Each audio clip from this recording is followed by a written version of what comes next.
looked at your GitHub account creation. So, essentially we use that GitHub as our central repository, right? So, whenever you want to see, so there are two things when we talk about your version control system. Okay, one is your local repository, so the Git tool that we have installed on our local machine, that that will be used as our local repository. And then we have the central repository. Now, like if you want to collaborate with other people, if you want to share your work with other people, you will need to have a central repository that will be shared with other people, and that is where your GitHub can be useful. All right. So yesterday we looked at how you can create your GitHub account. Now, give me 1 minute. Just need to quickly log into my console.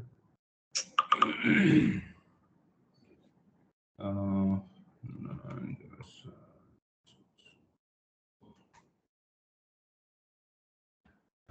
so I'll have to start. Oh, Ravi's screen is not shared. Yeah, yeah, yeah.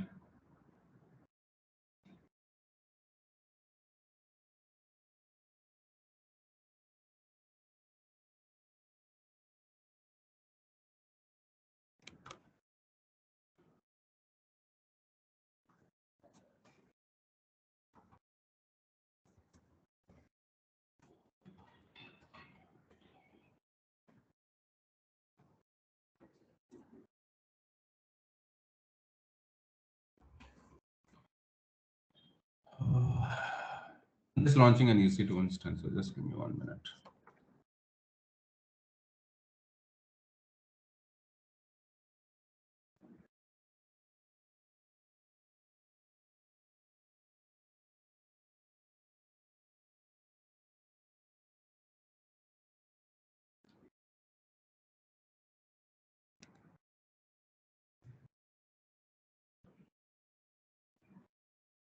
Yes, I'm sharing the screen now.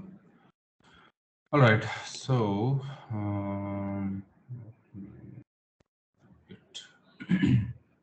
okay, so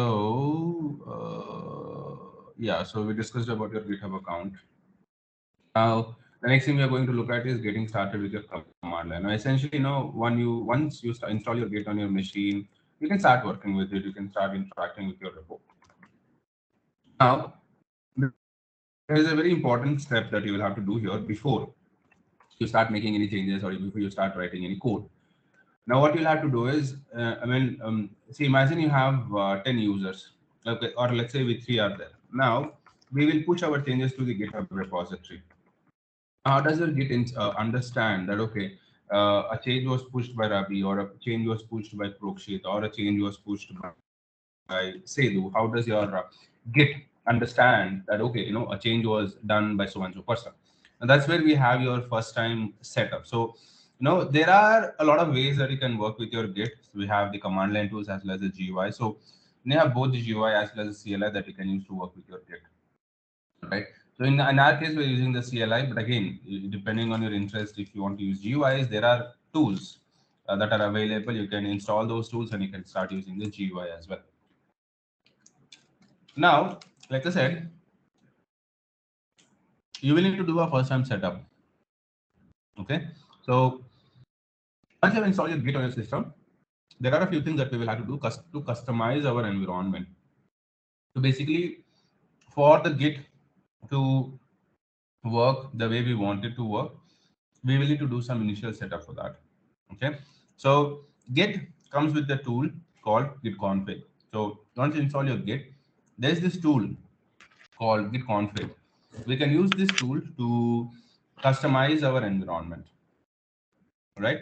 So this git config, it basically helps us to manage our variables.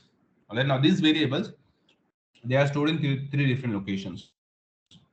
One is your /etc/git config. So if you're on your Linux machine, this is the path where you can find your variables, all of your variables, /etc/git config, or tilde slash .git config, or tilde slash .config slash git slash config. Okay. and then config file in a Git directory. So you can find your variables, your configuration variables in any of these three paths. I'll show that to you. Now every level overrides the values in the previous level. So the value defined here will be overridden by this. The values defined over here will be overridden by this.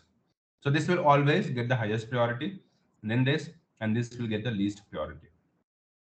Now, on your Windows machine, your Git, you can find it under your user directory. So C drive, user, your username, and there you should be able to see a .git folder, and inside that you should be able to see a config file. So in my case here, I've installed my Git. So if I go to the if I go to etc, and let's see if I have this Git config. So as of now, I don't have, simply because I haven't made any changes yet. I'm not interacting with my Git yet. But once you start interacting with that, here you should be able to find this file called git config. As of now, it is not there. But generally, at any point, if you want to find, you can find it in this location. Right?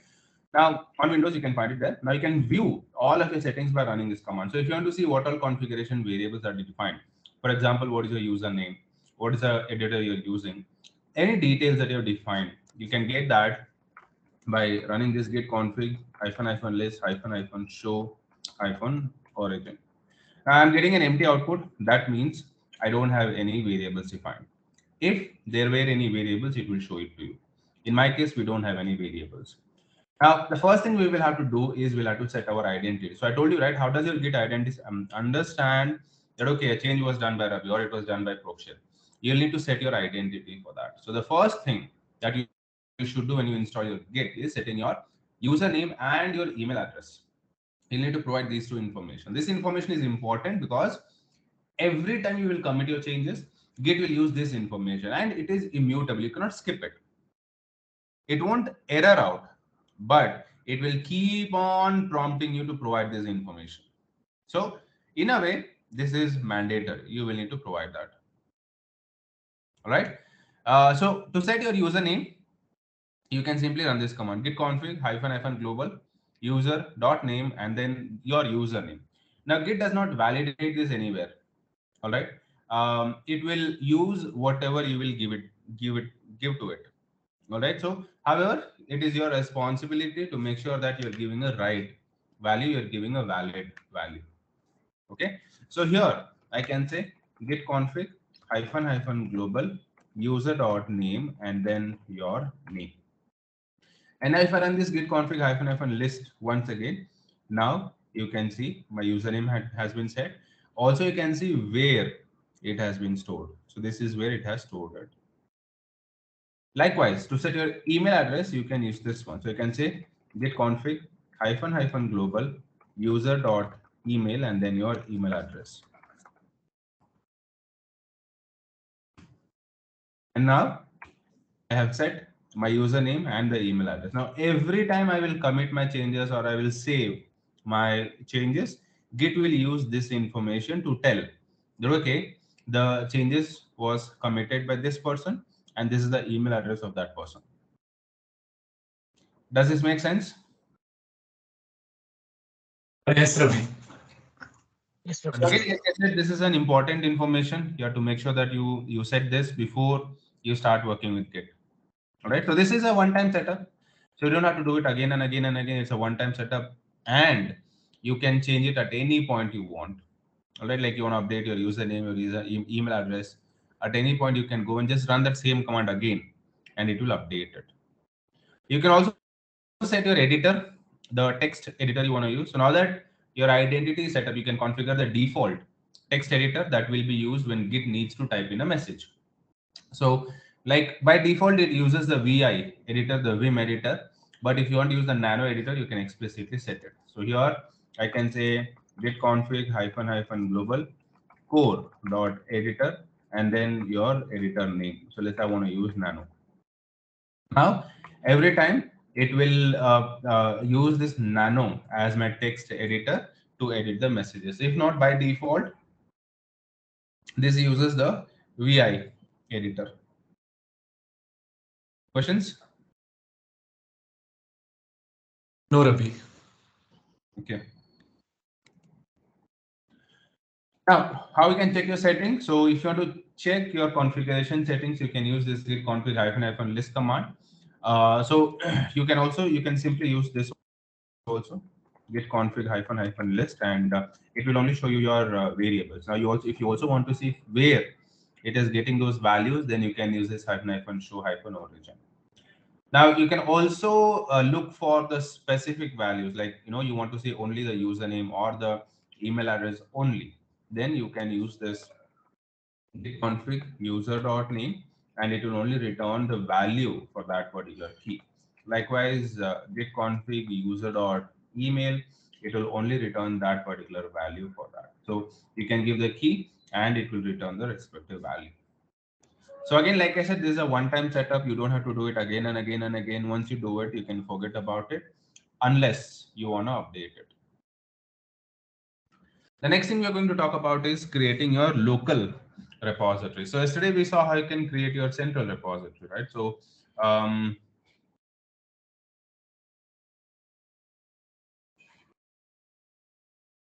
in my case, we have the central repository. So here we created this one, right? So this is the repository we have created. Now this is the central repository. Now, likewise, if you want to create your local repositories, that is what we are going to look at. So you can typically obtain a Git repository in two ways. So you can create your local repositories in two ways. You can take a current directory and you can convert that into a Git repository. So for example, here I can create one folder, something like, let's say, make directory, then let's say test local repo. So I can take my existing directory and convert this into a local repository. Okay, so I have my current directory on my local machine. I can convert that into a Git repository. That's one option. The other option I have is I can clone the existing repo that I have in the central repository. I can clone this on my local machine. That's the other option you have. So you have an existing repository like in GitHub, you can clone that on your local machine. So you have both these options. Now, when do we use which option? Now, if you're starting from the scratch, you don't have any history, you don't have any details about the project, and you're working it for the very first time, then you can go with the first option, wherein you create one directory on your machine and then you convert that into a Git repo and you start writing the code. And the other option you have is this one, wherein if you already have a project, an existing project, where people are already contributing to that, and now you also want to contribute to that, then you can go with the second option. Right? So let's look at both the options. Initializing a repo. So you can make your current directory into a Git directory by running the below command. So you can either say git init or you can run git init and the folder name. So two options, you can either go to that folder and then simply run this git init, which will initialize. So basically you're telling that, hey, this is a Git repo, and you start treating this as a Git repo. That's one option. So when I run this, what this will do is this will initialize empty Git repository. So essentially this will create one .git folder.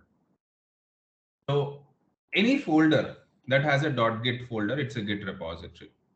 If it does not have a .git folder, it's not a Git repository. Okay, so you can use this to understand whether it is a repository or not. So whenever you find a .git folder, it's a Git repository. And if you don't see a .git folder, it's not a Git repository.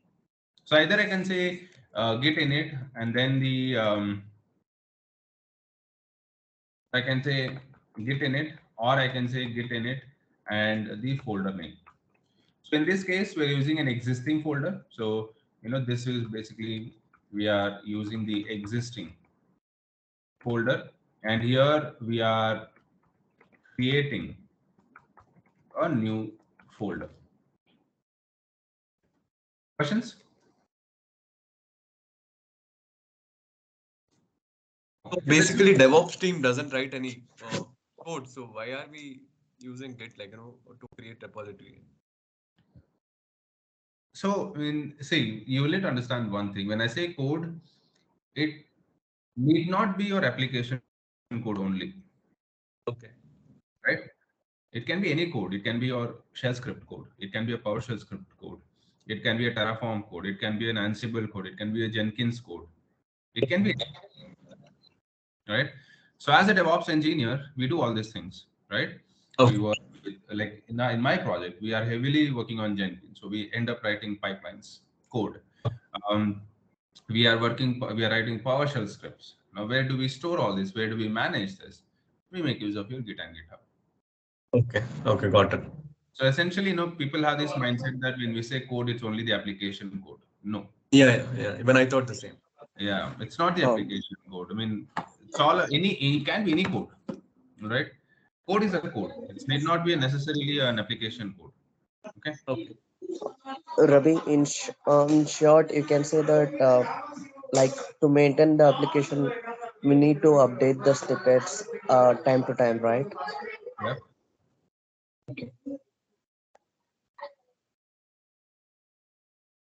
So, like for example, let's say you have a monthly release that you do. So this month you will write some code, you will push it to GitHub. Next month again you will update that code, push it to GitHub. Again after that update that code, push it to GitHub, and this cycle continues basically. So yeah, sorry, yeah, questions. So we just so in DevOps team, we make sure that whatever the application is created for the purpose, we maintain properly that it doesn't go out of the order, right?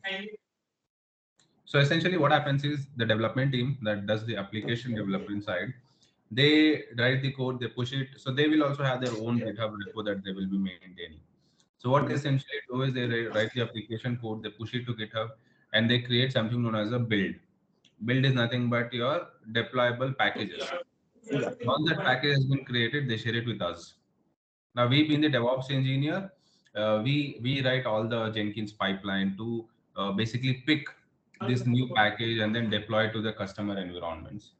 So all of these things is handled by us. So we'll have two different teams: so the development team who is doing the application development side, and we are the DevOps team who is looking into the deployment automations and all those things. Thank you, Ravi. Yeah. So when you initialize your repo, this will create a directory with the .git subdirectory. All right. So here, whenever you create your local repository, you should be able to see this .git folder.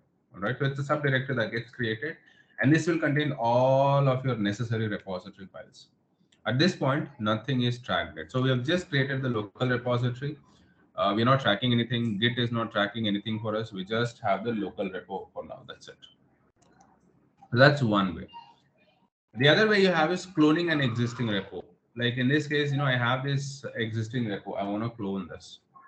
Okay, so that's where we can make use of the second option.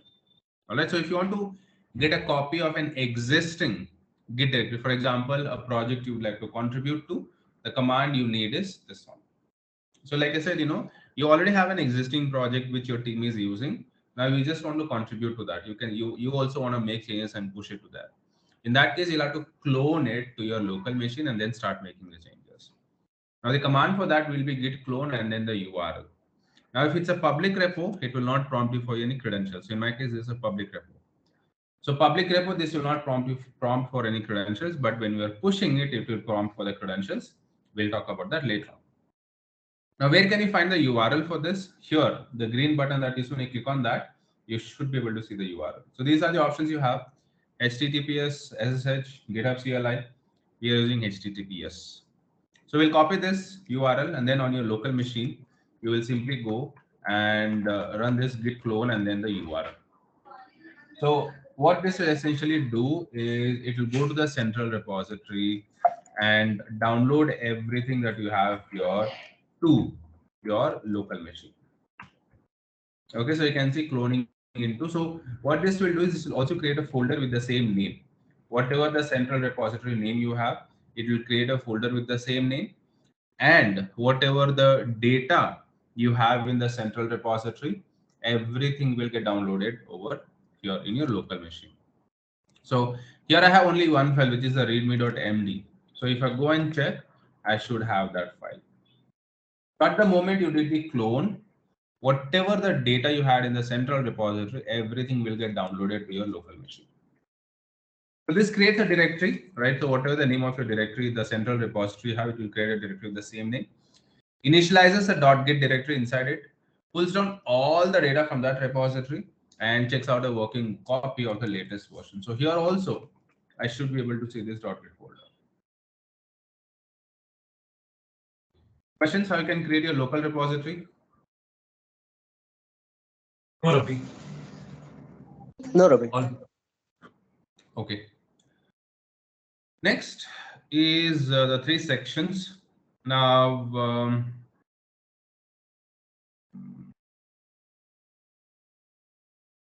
when we talk about your local repository, it can be divided into three separate sections.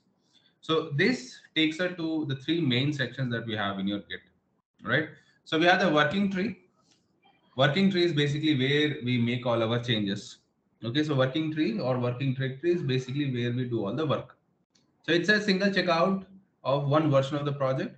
These files are pulled from a compressed database into the Git directory and placed on disk for you to use or modify. So we have the working directory, we have the staging area, and then we have the local repository, which is a Git directory. So working tree or the working area is where we make all our changes, modifying the files and everything. We do it in the working area. Once the changes are done, once we're done making all the changes, we will need to lock that file. Okay, so so basically we should not be able to make, or we should not be making any more changes. In that case, we will move the file to a different area called staging area.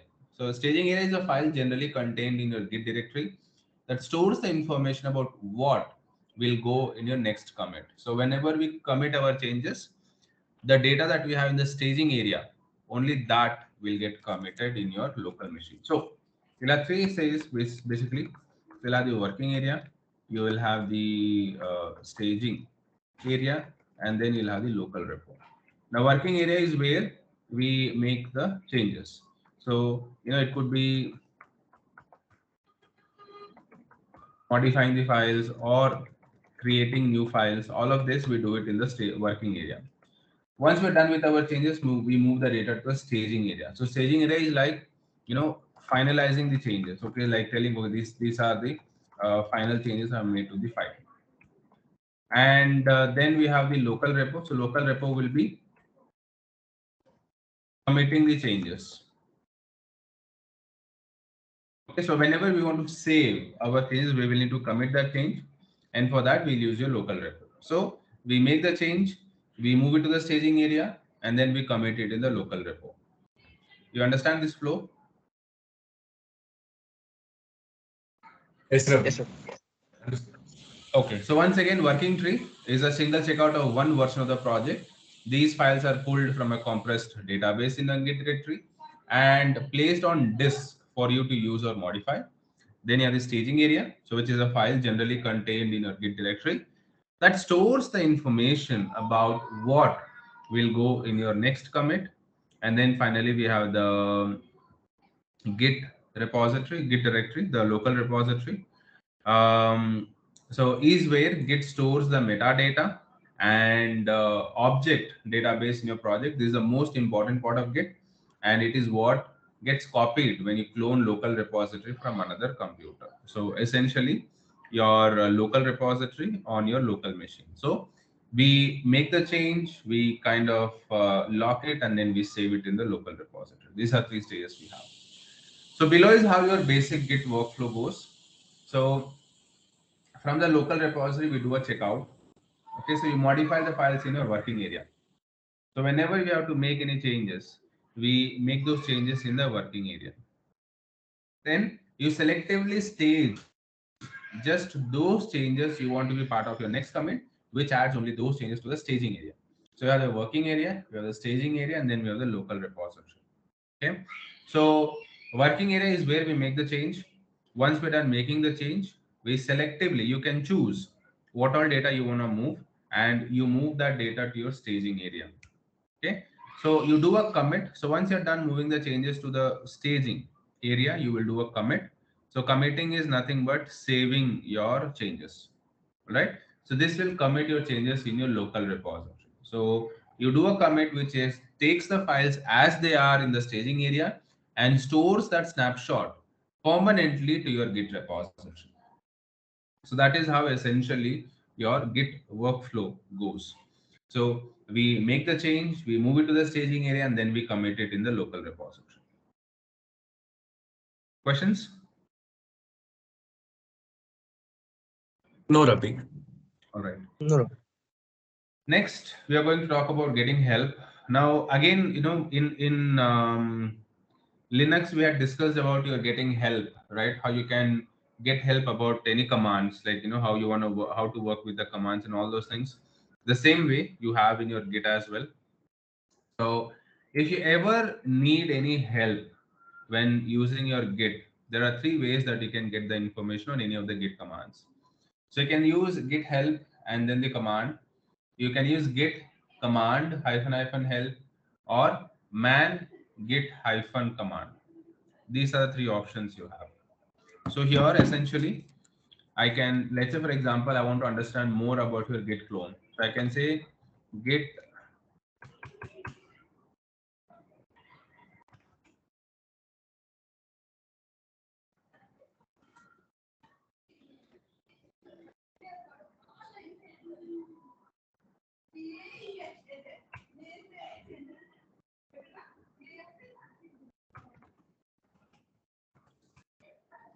so I can say Git clone and then help.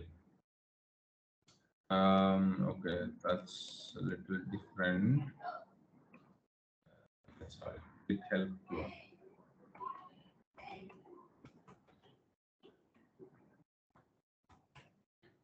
And that's your help information. So git clone clones a repository into a new directory. That's your synopsis, your description, and then the various commands that you can use. So local, no hard links, shared, dissolve, checkout. So what are the options that you can use with your git clone command? The other ways you can use git clone hyphen hyphen help, and this will also open up the documentation for you. And likewise we have this man git hyphen clone. That's another way where you can get that information. So three different ways. But essentially at any point, if you want to understand about any command as to how you can work with the command, um, what are the options we can use with the command, we can make use of this help information for that. And like I said, you can use this with anything. So let's say git help in it, right? So create an empty git directory or reinitialize an existing one, right? So I can say git help init, I can say git init hyphen hyphen help, or I can say man git hyphen init, and this will simply open up the documentation for me. So it is simply your help information. Example, git help config. So these commands are nice because you can access them from anywhere, even when offline. And if these information is not enough, you can try some other channels like HashGit or Hash GitHub channel on free code IRC server, which can be found over here. So you can reach out to these channels and get more information if you're not satisfied with the information that you get over here. Questions? No, Ravi. All good. No. Okay. Next is your three states. So Git has three different states that your file can reside in. So you'll have the modified state. So modified is at any point if you make any changes to the file, Git will consider that as a modified file. So means that you have changed the file, but you have not yet committed the file to your database. So basically, Git is saying that okay, I can see that you have made some changes, but this change has not been saved yet, and that will be in the modified state. Then you have the staged stage, means that you have marked a modified file in its current version to go into the next commit snapshot. So you make the changes in the working area. From the working area, you may move it to the staging area. So when you move it to the staging area, your data will be in the staged, and that means your Git will understand that okay, you have modified the files and this is the latest version, and this will be committed to your local repository. And then committed means the data is safely stored in your local repository. So these are three possible states you have when we talk about your files. Modified, that means we have made some changes. Staged, that means we have moved the files to the staging area. Committed, meaning we have committed the changes in your local repository. Questions? No, Ravi. Okay, so No, now how do you record the changes? How do you keep a track of your changes? So at this point, you have created a repository and a checkout of all the files is in front of you. Now you can start making changes and Git will start recording the changes.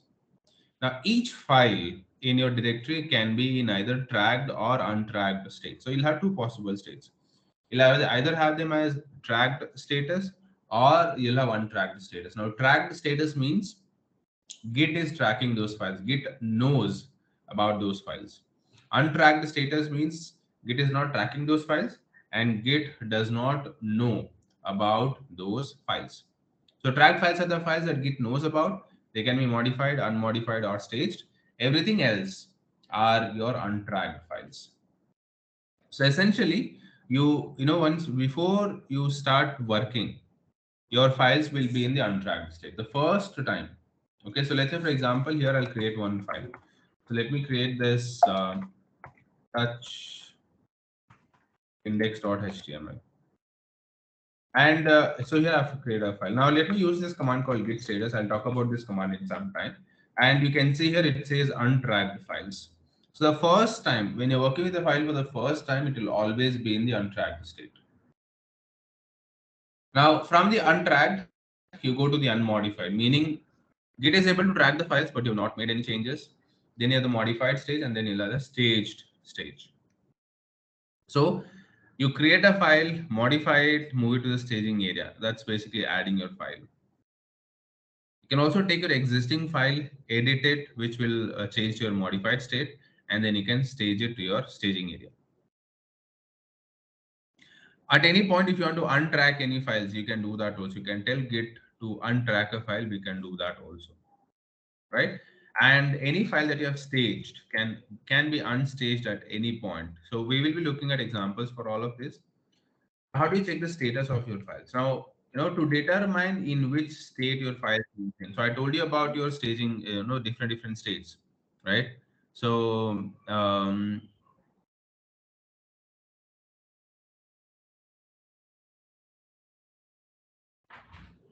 so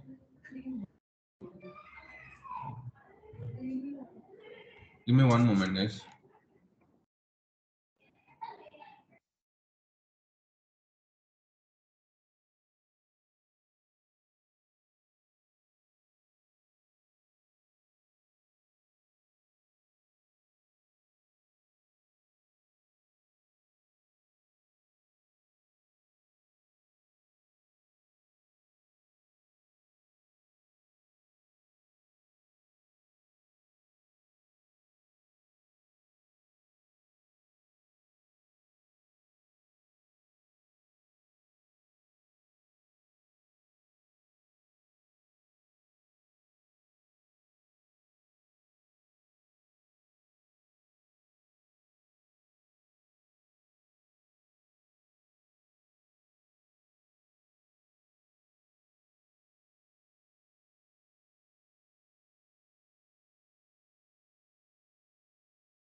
Okay, sorry about that.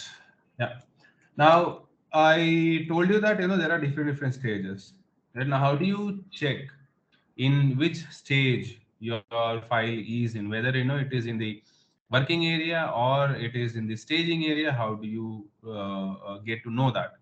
For that, we can make use of this git status command. So to determine in which state your files are in, you can run this git status command, and this command will tell you if the files are tracked or untracked, and it will also tell you the branch in which you are in. So here you can see it will tell you whether file is tracked or untracked, and it will also tell you the branch. So we'll talk about your branches later on, but if you see this and if you see this red color, that means your data is in the working area. How do you tell your data is in the working area? You can use this index.html. If the red color that you see, that means your data is in the working area. So let's add a new file and rerun the command. So when you run this git status command, so now you will see that the file is untracked. So untracked means it is able to see the file, but it is not part of any of the previous comments. So basically it is telling me that, okay, I can see a new file, all right, but this is the first time I'm seeing this file, all right. This file is not part of any of the comment that you have done. Okay, that means your file is in the untracked state and it is in the stay working area. So Git will not include these files unless you explicitly do so. Now, how do you track this? So in order to begin tracking a file, you will be using this command called git add command. Now there are two ways you can use this command. You can simply say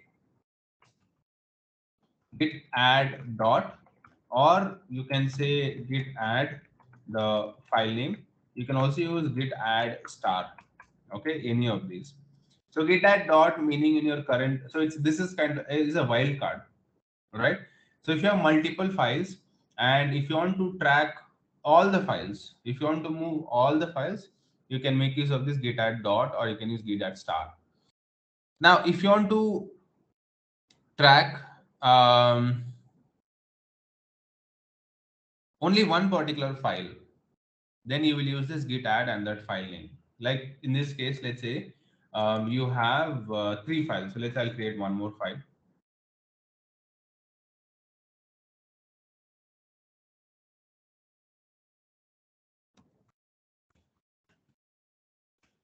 Let's say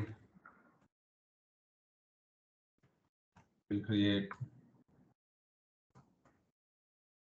terraform.tf. We will also create python.py.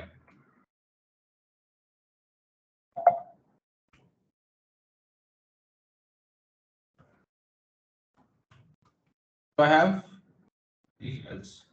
If I want to track only one file, then I can say git add and then that file name.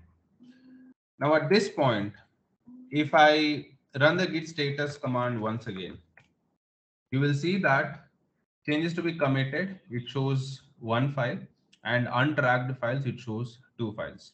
So if you see red color, your data is in the working area. If you see green color, your data is in the staging area. So git add can be used to move your files from the working area to the staging area.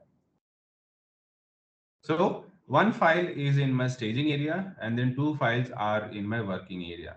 And if you want to if you want to move multiple files, then I can use git add dot. And what this will do is this will move all the files, irrespective of the file names, it will move all the files. So now I have all my files in the staging area.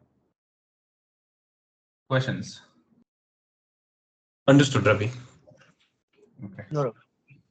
So if you run the git status command again, you will see that the file are now tracked and staged to be committed. So the data is in the, and also if you see this one, you can see this, it says changes to be committed. So these files, when we commit it, all these files will be committed in the local repository.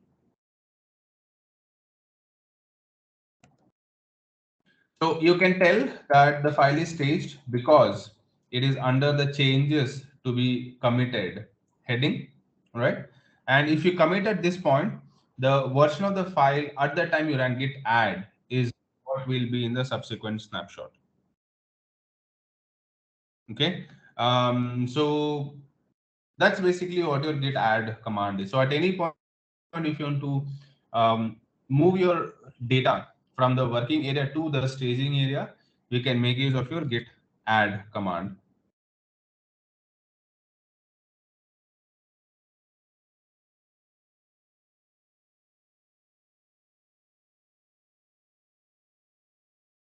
Any questions until here? No, Ravi. No. All right. Now you also have something known as your short status. So one is obviously running this git status command, which will give you the status. You also have something known as your short status. So while the git status output is pretty comprehensive, it is also very wordy. So sometimes you might feel there's too much of information over here. I can trim that down. So Git also has a short status flag to see your changes in a more compact way. So if you run this git status -yes or git status hyphen short, you get a far more simplified output. So if I run this git status -yes, or if I run this git status hyphen short, I get a far more simplified output, right? So compared to this will be the output. Now, if you see double question mark, files are not tracked. So I'll create one more file over here. So let's say java.js. So if I run this once again, so I can see double question mark. So double question mark means files are not tracked. So it's an untracked state. If you see A, that means files have been modified to the staging area. So files have been moved to the staging area. If you see only yum, files that are modified. So we don't have yum over here, but if you see yum, that means files that are modified. You'll also see something. So this will be space yum, and this will be yum space, two different things. So if you see space yum, files that are modified, and if you see yum space, files that are staged and modified. So this is your short status. So essentially, you can either use the git status command or you can use the git status -s command. That's totally up to you. But both gives you the same thing for you. Okay, so at any point, if you want to see the status as to where your data is in, you make use of the git status command. That's it. Questions? No, Ravi. I think that should be enough for today. Tomorrow we'll talk about ignoring files, how you can, tell Git to ignore certain type of files, and then we'll look at how you can commit your changes and all those things. Okay. Okay, Ravi. Thanks, guys. I will see you tomorrow then. Thank you. Bye bye.